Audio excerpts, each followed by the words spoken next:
Hello there and welcome back to The Closet Historian and back to my sewing room for another project. Now I did have a bunch of requests to show how to make this standing collar and hooded little vest garment that I wore in the Synapse lookbook. This one is in a black cotton sateen, no surprise there, with some contrast top stitching and then the iridescent organza lining the hood. And this was actually my first crack at making a standing collar like this. This is mostly just a regular standing collar or mandarin collar, priest collar, sometimes they're called, but just extended up and brought out a little bit. So I'll show you how to do this version today. This was kind of my first crack at figuring out how like Rick Owens jackets and things like that are done. And I actually have a different version that is a little bit more complex to explain. So I'll be showing you that version that I used for the navy blue coat in the lookbook. I'll be showing you that version in a separate video soon. But this version definitely still works to have that sort of high mask-like collar when you want to fold it up. Of course, with the hood, this is more just like a camouflaging garment. It's just a little vest, but with a hood. And so like you would throw it on over a jacket that didn't have a hood, I suppose. Or if you wanted to hide your face a little bit more. It's much more of a cosplay or kind of costumey piece for me.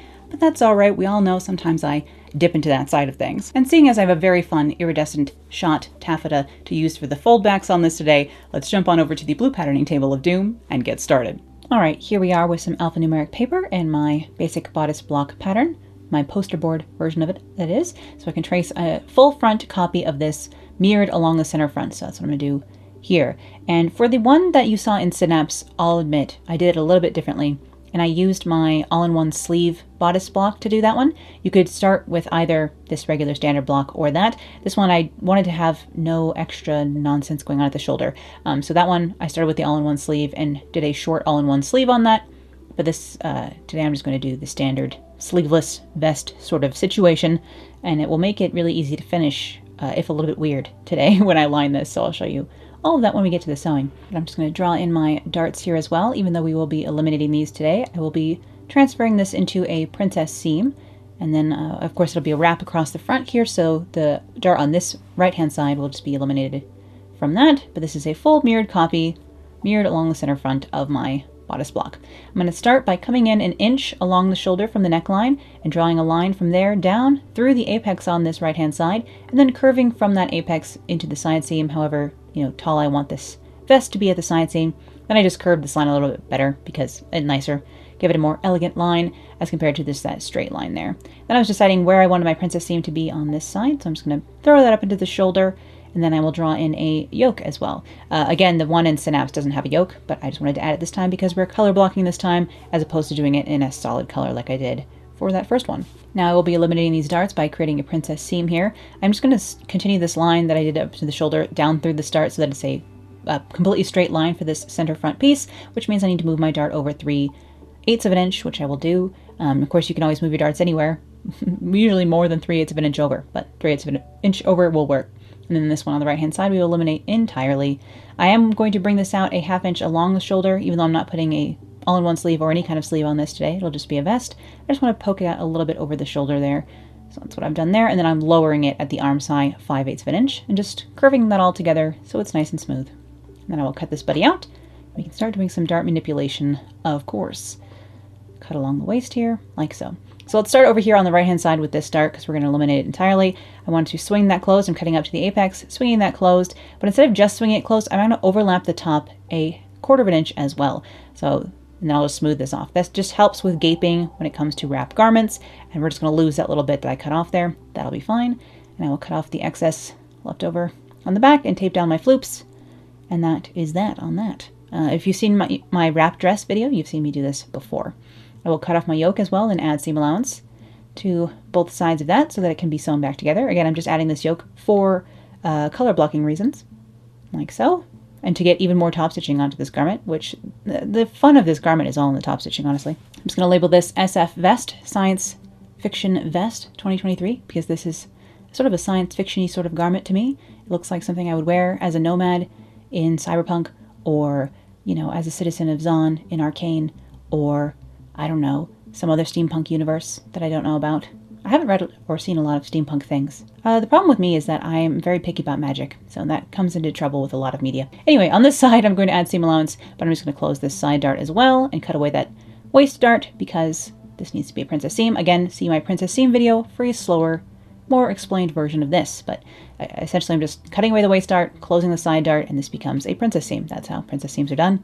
This was obviously the sped up version. Again, check out my Princess Seam video to watch these things with a little more clarity. But yes, Science Fiction Vest 2023 side front. We have our front yoke. I'm just going to tape that yoke back onto this centerpiece for now because I'll need that later when walking my collar a bit. But before we can do the collar, we need to do the back. So I'm just going to trace the copy of my back here with a center back instead of on the fold and instead of with my 1-inch seam allowance I use when I have zippers with just a 1/2-inch seam allowance so I can have a center back seam. And again, I'm going to come in that 1 inch along the shoulder seam up here and then dip down the neckline a 1/2 inch in the back as well. And then I'm going to come out a 1/2 inch at the shoulder just like I did in the front, and that 5/8 down in the arm side, again just like I did for the front arm side. Again, I'm going to draw in a yoke for color blocking reasons. I can't decide if I want to put this yoke on a fold or not. I end up using a seam there, but you can't really see the top stitching because it's on brown at that point, so whatever. And then down here, once again, I'm going to split this into a back and a side back by making a princess seam, just extending that dart up into my yoke. And before I draw the peak up, this has like a open back. Like in the front, it would be like a midriff bearing shirt, but I don't know what is a back midriff. I have no idea. So this kind of like tips up in the back. So you'll see that in a minute, but I'm going to close this dart before I do that. Let me separate the yoke and again, add seam allowance because I always have to sew these things back together and therefore need seam allowance.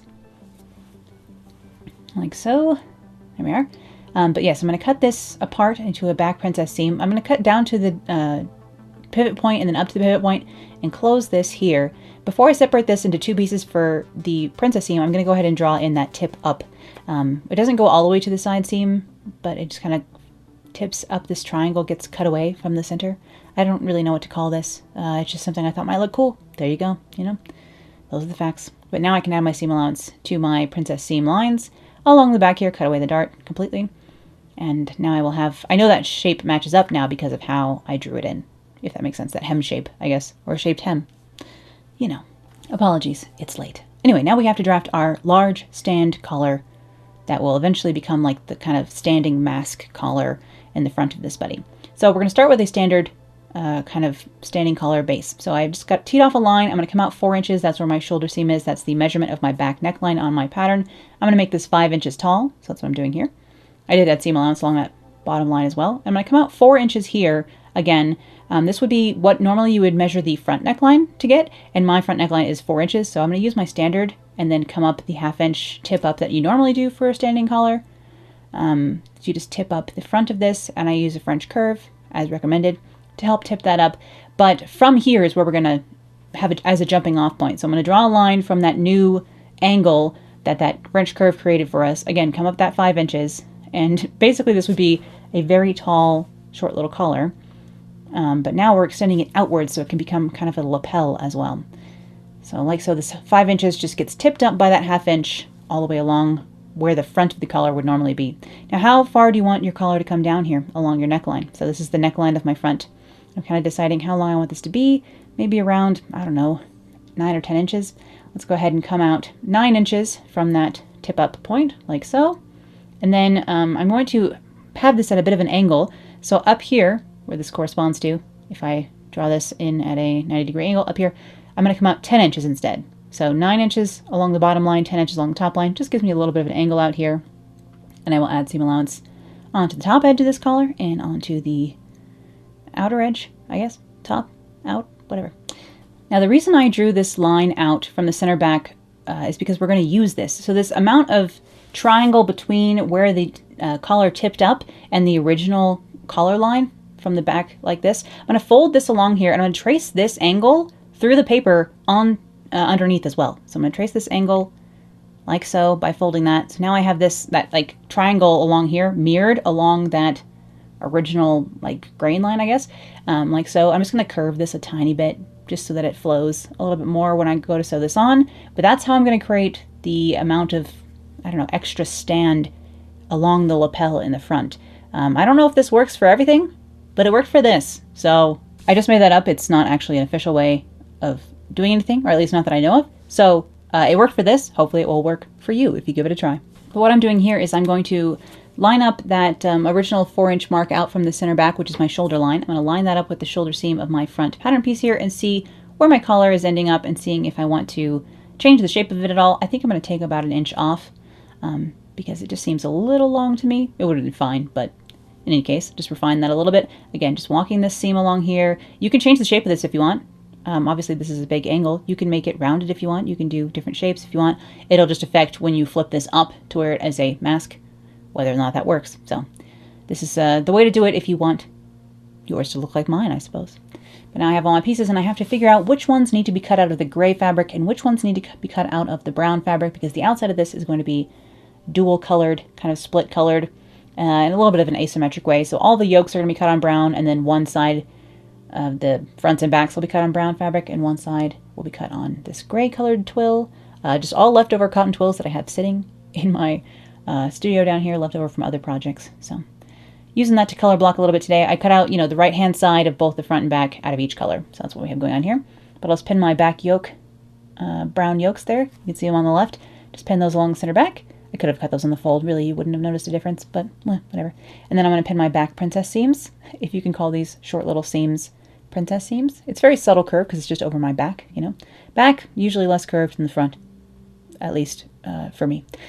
And I will do the same for the brown side as well. I will sew the centers after. So I'm going to do this and do the top stitching before I stitch the center back of this. And then for the hood, I have my 3-piece hood that I showed how to do in that last sewing video of mine, so I can put a card up to that. How to draft this hood pattern if you would like to have the same hood as this. I probably should have made this hood a little bit bigger for this particular garment, just because the neckline is lowered a little. I think however much you bring the neckline out, so I brought that 1 inch out along the shoulder seams, I think I should have added an inch to this hood to make it a little bit roomier, because it is a little tight on this garment, which is unfortunate. But then again, I've never, I had some comments on that video about the hood wouldn't stay on, and it's like, oh, I'm not making hoods for a practical reason. It's just for added mystery and intrigue, not for any sort of actual practical use, which is true of much of the things I design, because I'm not a very practical human. I just do things for the look of it, let's face it. So apologies if you actually want, legitimate practical things. Ugh. Even though I'm sewing with twill and top stitching today, it's still not, very hardy. Well, I mean, it'll withstand things, but it's not a utility garment. It's actually just for funsies. So I'm just stitching those things that we just pinned over there, including the front princess seams as well, which have that much more of a curve going over the bust there.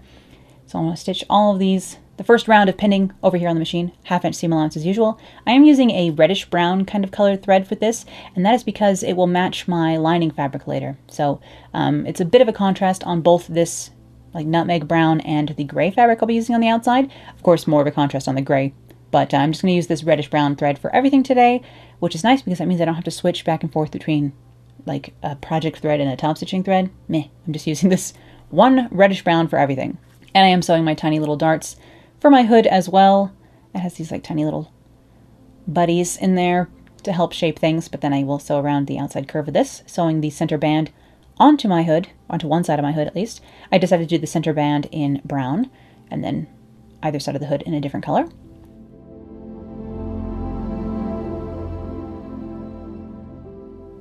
Like so, I can start pressing everything. So again, yes, I have the center back seam on my back yoke, but you really won't be able to tell.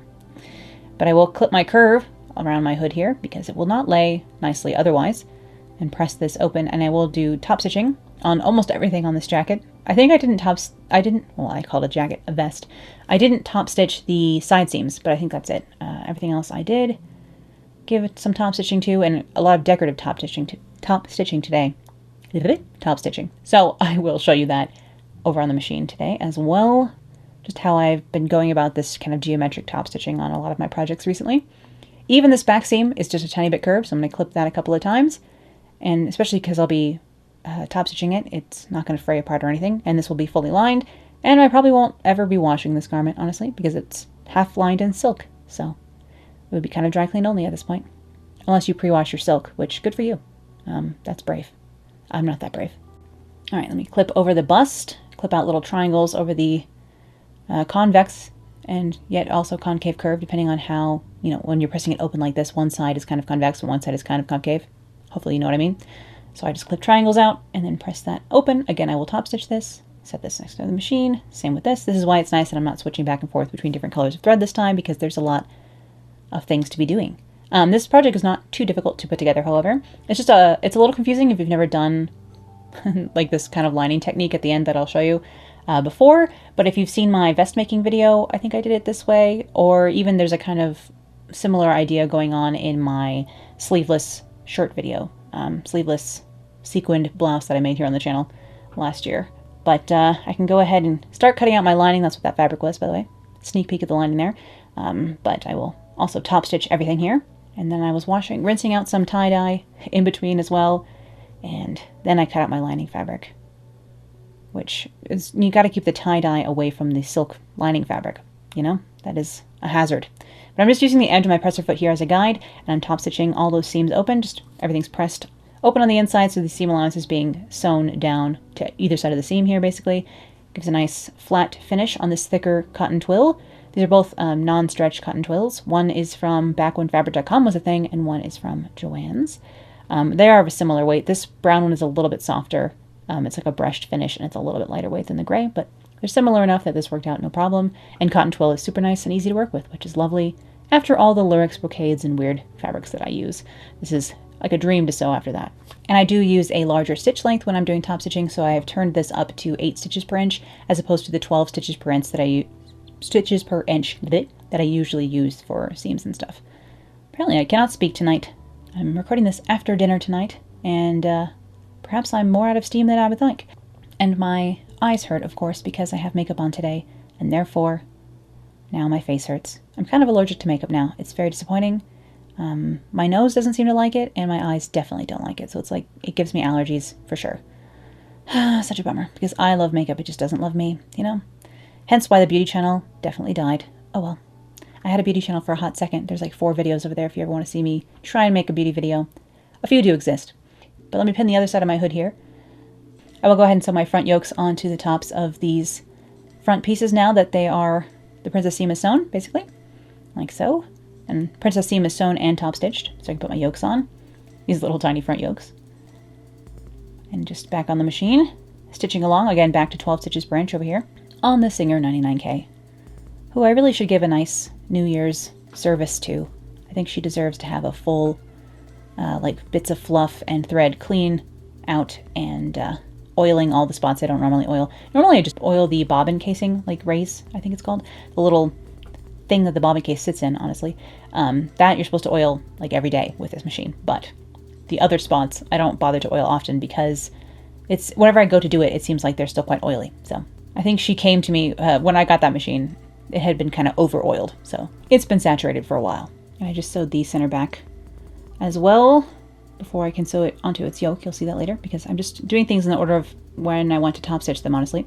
But I'll press my front yokes open here, even using my clapper a little bit, despite the fact that it's freezing down here in the basement lately. It is currently 23 degrees outside, and it's not particularly warm in here, honestly. But I will do some top stitching on my center back seam as well. I'm going to do one line, just like normal, and then I'm going to do another line of top stitching next to this, where I have one of my little geometric bump outs that I do. So I'll talk about that when we get to it. You can see I have it marked in chalk here, so I won't forget. So yes, I'm going to go along my original line of top stitching, like so, using the larger side of my presser foot as a guide, which is 1/4 of an inch. I'm going to stitch down to where I want to have a box, come 3 stitches out, and then go 12 stitches down, 3 stitches back in. I just keep count so I can keep this even on both sides and keep these little geometric bump outs kind of consistent. But I just use either side of my presser foot depending on if I want 1/8 of an inch away or 1/4 of an inch away. But yes, 3 stitches in that 8 stitches per inch. It's about a little under 1/4 of an inch, so kind of works for this.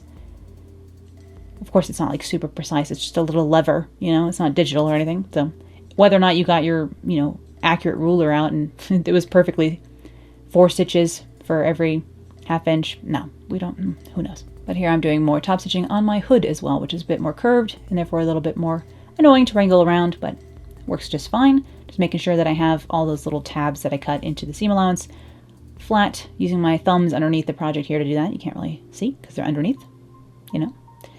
But keeping that all smooth like so. So now that there's that same kind of top stitching all over the garment, including the hood. And then here on my front yokes, I'm going to do a layer of top stitching on the main body of it. And then up here on the yoke, I'm going to do several layers or several rows of top stitching. So in that first one next to the seam, using the small side of my presser foot as a guide, and then I'll use the other side of my presser foot as a guide to do 1/4 inch lines, kind of like quilting this, I suppose.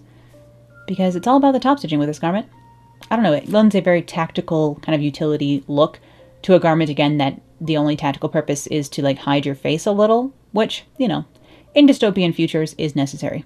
Not that I intend to do crime, you know, or cosplay for that matter, but it's about as close as I get is slightly strange fashion garments. Once again, I have one of those bump outs and I just followed it with this other line here. So you can just add, you can do whatever you want with top stitching, you know? No one says you just have to top stitch next to the seam. You can freehand patterns all over your stuff if you want to. I'll do the same sort of thing on this gray side.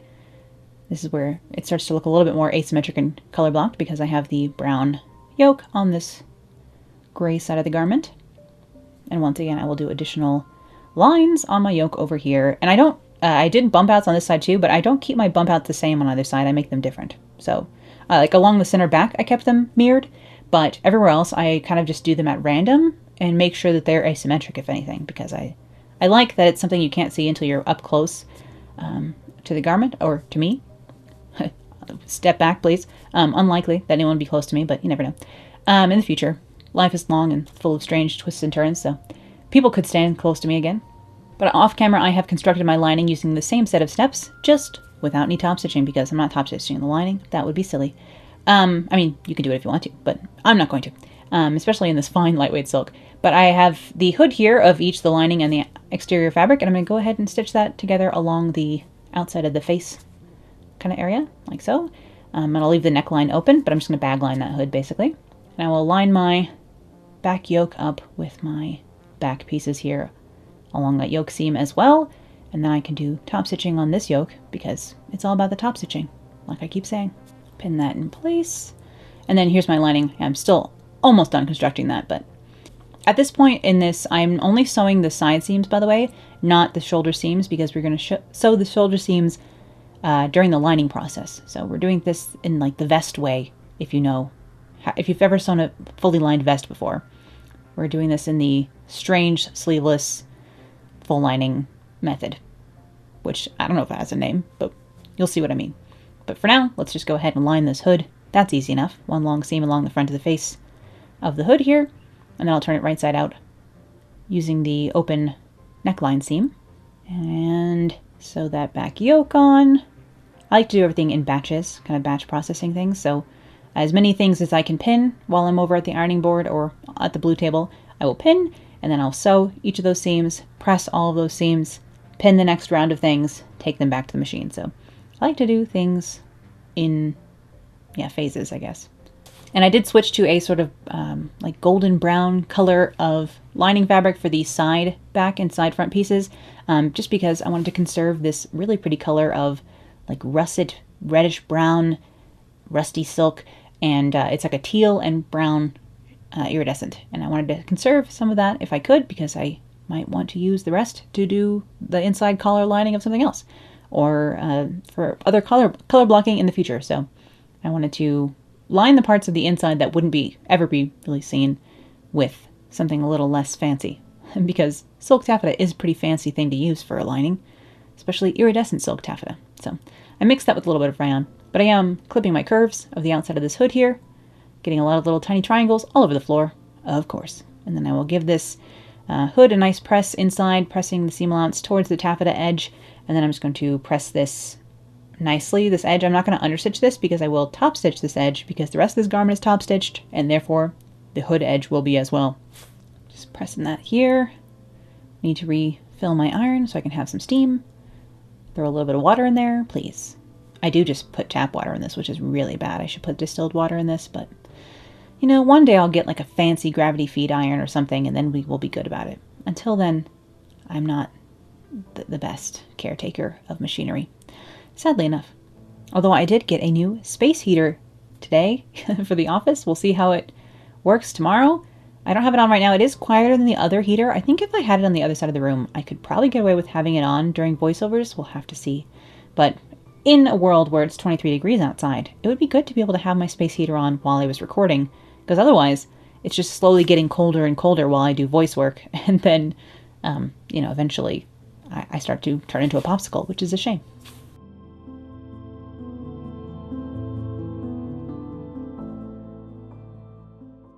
Doing some top stitching on that back yoke here, like so, before I can sew the side seams of my actual outside of the vest. Of course, the lining didn't require any top stitching, so it was easier to do. I will do a little bit of geometric top stitching up here on the top of the yoke as well. So again, I have 1/4 inch to the center seam, 1/4 inch up, and I'll do another line next to that first one, just, you know, as many rows as you want to give it a slightly quilted effect.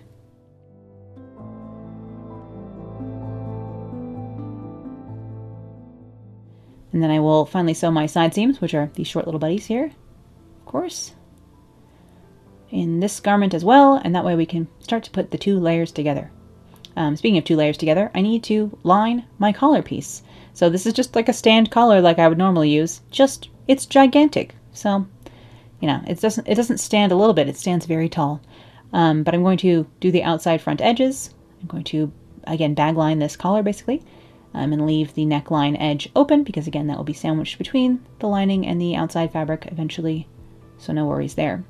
Just go around the edge. Again, get down to the corner, leave the needle down, turn the project, put the presser foot back down, keep sewing, you know. You've seen me make a stand collar before. This is just a giant one. And doesn't this iridescent silk look fun in the green lighting?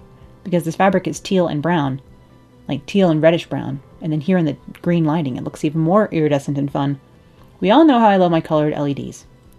And I will just sew my side seams as well here. And I'll give those a quick press, and we'll be able to start layering this buddy together. Not many steps now left, weirdly enough. The thing that takes the most time in this is probably figuring out which pieces to cut out of which color if you're me, and then all the top stitching. All right, so we've got a little bit of a vest here. We've got a little bit of a collar. Oh, let me turn this, and we'll top stitch this actually first before we start lining the garment. Cutting my corners, literally, not figuratively. Clipping my curves here, and I will turn this right side out and give it a nice press. Again, I'm not going to do any understitching on this because I will be doing layers and layers of top stitching, or rows and rows of top stitching at least, with a couple of my little bump outs as well, because I just can't help myself. That's right. I like the little bump outs. It kind of makes me think of, like, it seems like an Art Deco sort of detailing, but in a, I don't know, 1980s futuristic kind of a way. Although there was an Art Deco revival in the 1980s, which is kind of like the same vibe as vaporwave kind of stuff is now, which is funny. Most of that is the Art Deco revival 80s stuff reinterpreted. You know, it all comes around again and again and again, honestly. But just press this nice and smooth. Again, this color of silk is just so much fun. Oof, I love it. And I will bring it back over here to the machine, and I'm going to use 1/4 inch rows of top stitching. Again, just leaving the needle down in the corner, picking up the presser foot, turning where I need to go, and keep stitching. I'm going to do 3 plain rows, and then I'll start putting my bump outs in, I think, on the last row. So, and again, there's no rhyme or reason to where I'm putting those, and I'm not going to have them be the same on both sides. On one side of the collar, I think I have 2 bump outs. On the other side, I have 3. Yeah, it's not really, you know, it's supposed to be asymmetric and subtle. And my cats are playing with toys upstairs on the wood floor, and they're dragging their toys around along the floor. So if you hear anything strange, it might be that, you know? It's definitely not the heater. I'm not brave enough to have that buddy on while I do voice work yet. We'll test it out and see.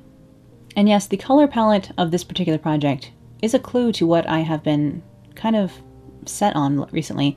I'm really interested in like coppers, rust, and like patina-ish colors and coppery green patina. So we'll see where that goes. Let's just say my interpretation of steampunk is coming your way soon. And there will be no gears involved. And nothing will be Victorian, so that's a bummer. I guess it's diesel punk then. Okay, my version of diesel punk is coming your way soon.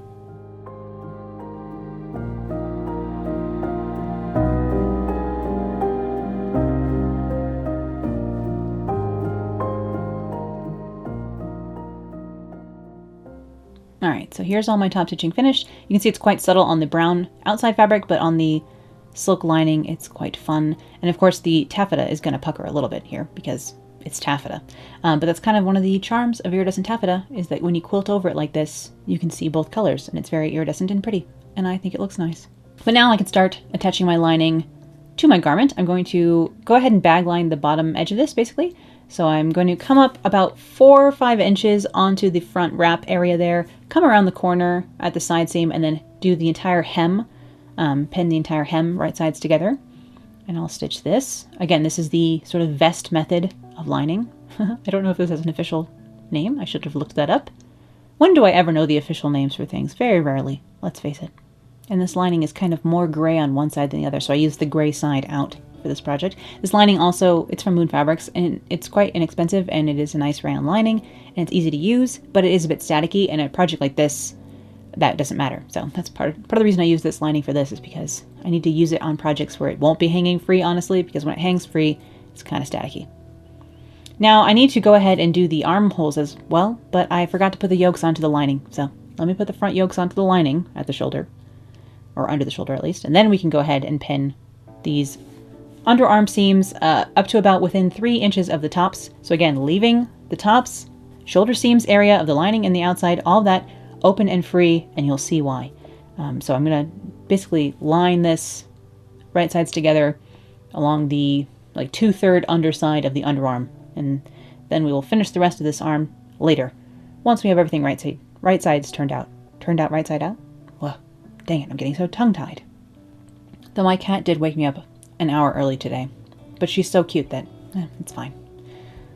Then she got surprised when my alarm went off an hour later, and I was like, well, you're the one who decided to come in here and cuddle, and then get surprised when my alarm finally goes off, because she decided she's my alarm. And she's a very cute, little, fluffy, soft, torty kitten with attitude, so, you know, I just kind of, I live by her whims now at this point. Alright, now I can go ahead and clip my corners, and inverted corners, and curves here, all along the edges that I've just kind of hemmed, and along these little wrap sections. Anywhere there's a curve, basically, including the underarm. I started turning this, and then I realized, oh, I'm about to turn this right side out, and then I realized, no, clip your underarm, arm sides as well, because those are very curvy, and then I can turn this right side out. And isn't this color palette nice together? I don't know, I like all these colors together quite a lot. Sort of a burnished and patinaed palette going on here. Lots of bronze and copper, and teal, and reds, reddish browns. And I found the most perfect wool coat to match all the things I've been making lately while I was at the thrift store for $12. I was very pleased about that. Anyway, I'm just going to turn this right side out and press all my edges. Again, I'm not going to do any understitching on this because I will be pressing this flat and then doing, that's right, everyone, say it together, top stitching, that's right.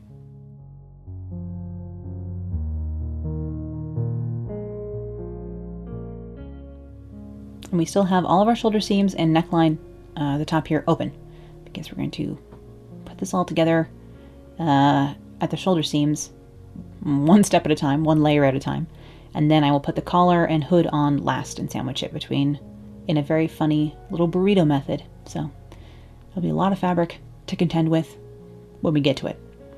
But for now, just pressing everything smooth, like so, and now I can right sides together, sew my lining together at the shoulder seams, like this, since the rest of the garment is still open. Same on this side, so we'll just stitch those little buddies off camera. You don't need me to sew this 4 inches. You know what's going on. It's fine. And I'll use the tailor's ham to press those open. Like so. Then I can just kind of turn these pieces outwards from that area and do the right sides together of the outside fabric, like so as well. Make sure nothing's getting twisted around. But I promise if you were in a garment like this, looking at it, it would make sense, I think. And then I can, again, press that open as well. This, again, is the vest method, so check out my vest video if you would like another version of me doing this, basically. And then now that those are both sewn, I can sew the rest of the arm side. So I'm going to come in here, like so, where it's still open at the neckline, so I can get to the outer edge along the arm from the shoulder, and I can pin this open area closed and sew that shut, and then I will press it. So now the entire arm side is completely encased and lined smoothly and nicely. And when I do the other side in a minute, that will mean the only part of this garment that's still open is the neckline edge where we need to put our collar and sandwich the hood in as well. So this is going to be a nice clean finish at our shoulder, underneath and around the arm, which is nice. It's a little confusing to kind of parse out if you've never done anything like this before, but I promise it works. Now I'm going to put the hood, I'm going to line up basically the center back of the hood with the center back of this yoke here, and pin my hood on around the neckline because the hood needs to be sandwiched in between the collar and the garment itself. And I'm going to pin this to just the twill outer layer of this garment, not the lining layer, because the lining is still free in there, and I want it to remain free for now. So I'm just pinning this to the twill layer only. Same with the collar that I'm going to pin on top of it. and repping for Arches National Park today. I'm wearing a very oversized Arches National Park t-shirt. But I do love Arches National Park. I've been twice now. Highly recommend it if you're ever in the Moab area or driving past. So now that I have the hood pinned on, again, I'm going to find the center back of my collar, line that up with the center back here, like so. Again, like silk sides up here, basically, insides up. And I'm pinning both layers of the collar in here, and both layers of the hood for that matter.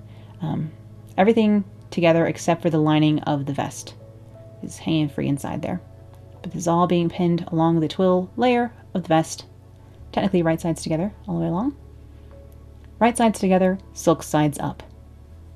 Sure, that makes sense. But I want that lining of the vest to be free so that I can use it to encase all of this in a moment. I thought I was going to have to do it by hand, but then I realized I could do the burrito method, so you'll see what I mean. And I can go ahead and stitch that on. Stitching that collar on, which will of course be stitching through the hood on the underside. Just make sure you're not catching anything extra or nothing's getting puckered or, you know, folded where it's not supposed to be. But my machine definitely will go through this many layers of twill, which is nice. It's 3 layers of twill, 2 layers of silk. No, 1, 2, 3 layers of twill, 2 layers. Yeah, a lot of fabric. But luckily this machine can go through leather, so it doesn't have a problem. So yes, you could hand stitch this down on the inside, but I'm going to roll the entire vest up on itself, like inside of it itself. This is what I mean by burrito. I'm rolling the whole outside of the vest and sandwiching it in between, like, so I'm making it so, I'm rolling all of this basically inside out so that I can pin right sides together along the neckline of the lining and the rest of the garment. So this is going to make sure everything else gets a nice additional line of stitching in there, which is nice. And I'm going to finish on this side, so I'm going to meet up where I originally bag-lined it, and then I will leave an opening in the other side. Do leave yourself an opening to be able to pull this right side out again, or you will be very sad. And once again, I'm pinching very carefully to make sure I have nothing else extra tucked into this seam, because it's, you know, a thick burrito at this point. I want to be careful that I'm not pinching anything other than the 2 layers that I want together. But I'm pinning right sides of the lining to the rest of the garment, just in a very strange way. You know, a very wrinkly burrito of fabric.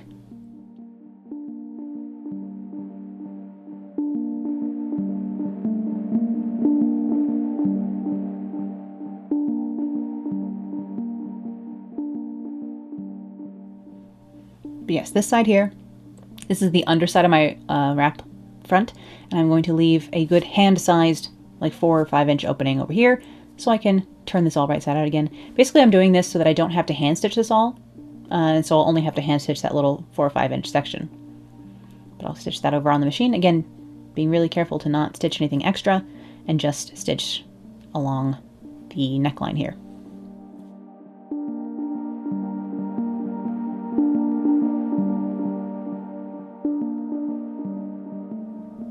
Like so. All right, now I can go ahead and clip my curves of my neckline here before I turn this right side out.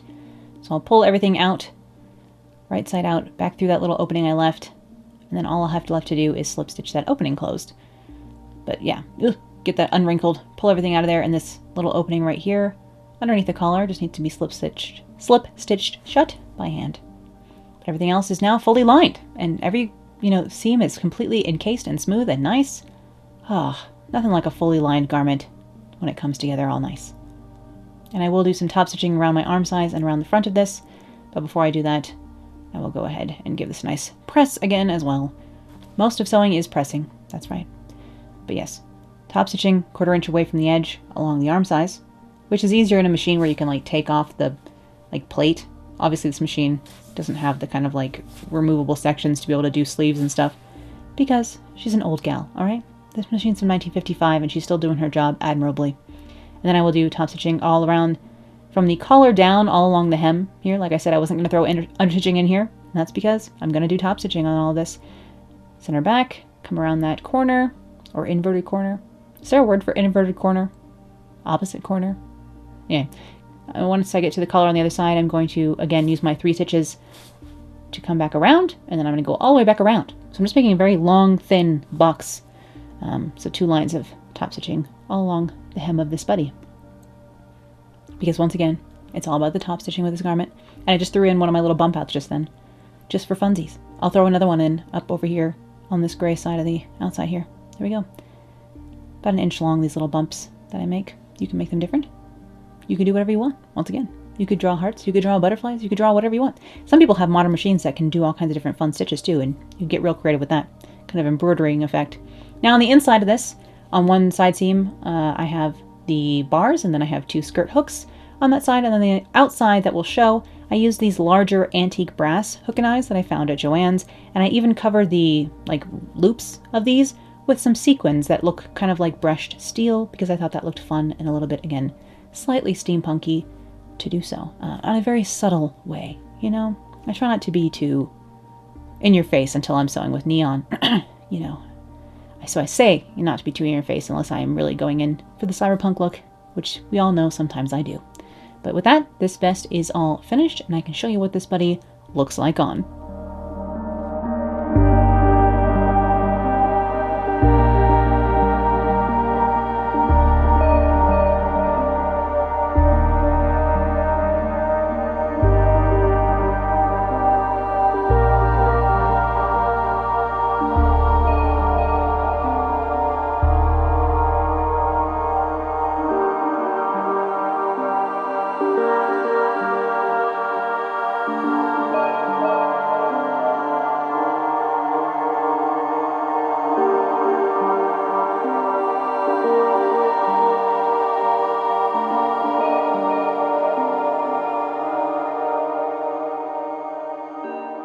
And here is my finished, strange, sort of steampunk, cyberpunk, nomad-ish inspired, kind of cosplay almost, costumey vest. That is a little bit more costume than fashion for me. It's on the edge of things, but I think it would be useful for those of you who are more into costuming to make funny little garments like this. This, for me, is like maybe the beginnings of some sort of a cosplay as like a citizen of Zon or something, some sort of a raider on Mars. Who knows? One of my possible alter egos. And nonetheless, I hope you enjoyed seeing how this project came together today and this big fold back collar. Again, I'll be showing how to make the other standing collar that I did for the blue coat in that lookbook. I'll be showing how to do this collar here on the channel soon, because I have a fabric earmarked to make a gray jacket here in my stash, so hopefully I can get that together for you real soon. And thank you as always for watching today. I'll be back with more sewing, vintage fashion, costuming, and crafting real soon, so I'll see you then.